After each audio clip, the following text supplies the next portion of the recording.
दर्पण है मान लो, यहाँ पे तो फिर भी हमने तुमको जूम करके दिखाया, दर्पण इतना छोटा सा होगा।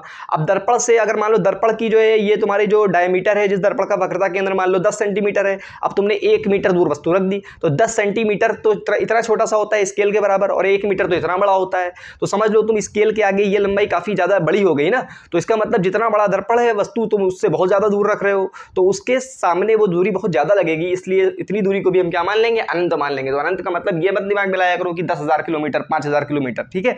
अब वस्तु अनंत के ऊपर है, अनंत के ऊपर अगर वस्तु है तो मतलब यहाँ पे वस्तु को हम दिखाते नहीं है, जब अनंत के ऊपर, अनंत के ऊपर वस्तु है मतलब बहुत दूर है दर्पण से, ठीक है ना। और एक चीज और ध्यान रखो, जब भी कभी वस्तु अनंत के ऊपर होगी तो वहां से चलने वाली जो किरणें होगी वो मुख्य अक्ष के क्या होंगी, समांतर होंगी। ऐसा क्यों होगा, देखो जब वह कोई बहुत दूर चीज होती है, मान लो अगर ये तिरछी भी आ रही है, ये कोई ये जो है लाइन क्या है, तिरछी है, अगर कोई चींटी यहाँ पे खड़ी होगी, चींटी कितनी छोटी होती है तो चींटी के रेस्पेक्ट में ये दूरी क्या हो गई, बहुत ज्यादा बड़ी हो गई, बहुत ज्यादा क्या हो गई, बड़ी हो गई ना, तो उसको ये लाइन बिल्कुल क्या दिखाई देगी, सीधी दिखाई देगी। तो इसका मतलब अगर कोई लाइन बहुत दूर से आ रही है कोई दूरी, तो उसको वो दूरी तिरछी भी होगी तो सीधी दिखाई देगी। तो इसीलिए आप लोग ये समझिए कि अगर कोई वस्तु अनंत के ऊपर है तो अनंत से आने वाली जो प्रकाश की किरणें होती हैं वो सभी क्या होती हैं, समांतर होती हैं। तो सभी किरणें समांतर होती हैं तो समांतर भेज दो यहाँ पे किरणें। तुमको प्रतिबिंब बनाने के लिए कितने किरणें चाहिए, 2 किरणें चाहिए सिर्फ, तो चलो 2 भेजते हैं, एक ऐसे भेज देते हैं, चलो किरण कोई अनंत के ऊपर वस्तु है तो अनंत से किरणें क्या आएंगी, समांतर आएंगी, और एक नीचे से भेज दो चलो समांतर, ठीक है।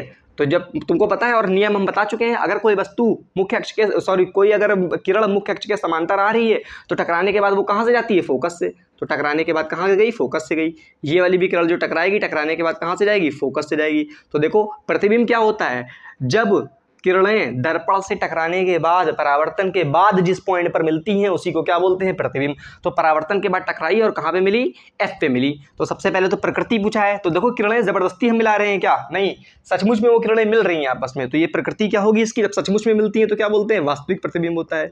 क्या होता है, वास्तविक होता है। और वास्तविक प्रतिबिंब, एक चीज और याद रखो, वास्तविक प्रतिबिंब हमेशा उल्टा होता है। एक चीज ध्यान रखना है, उल्टा और सीधा भी इसमें बताना होता है, प्रतिबिंब सीधा बनेगा या उल्टा। तो एक चीज ध्यान रख लो, वास्तविक प्रतिबिंब रियल इमेज हमेशा सीधा होगा, और आभासी प्रतिबिंब वर्चुअल इमेज हमेशा क्या हो, रियल इमेज हमेशा उल्टा होगा, और आभासी प्रतिबिंब हमेशा क्या होगा, सीधा होगा। तो वास्तविक प्रतिबिंब हमेशा क्या होगा, उल्टा होगा। उल्टा को इंग्लिश में हम लोग इन्वर्टेड बोलते हैं, ठीक है। और साइज की बात करें, आकार, देखो अब वस्तु चाहे जितनी बड़ी हो और अनंत पर अगर रखी है तो उसका आकार हमेशा क्या बनेगा, बिंदु आकार का बनेगा, बहुत छोटा बनेगा। जाहिर सी बात है, इतना तो समझ ही जाओगे, अगर दर्पण है, दर्पण से तुम बहुत दूर जाके खड़े हो गए, 200 मीटर दूर जाके खड़े हो गए तो प्रतिबिंब छोटा ही तो दिखाई देगा ना। तो जाहिर सी बात है, अगर वस्तु बहुत दूर रखी है तो प्रतिबिंब क्या होगा, छोटा होगा, अत्यंत छोटा होगा। क्या होगा, अत्यंत छोटा, बिंदु आकार होगा। क्या होगा, बिंदु आकार, ये लिखना होगा आपको।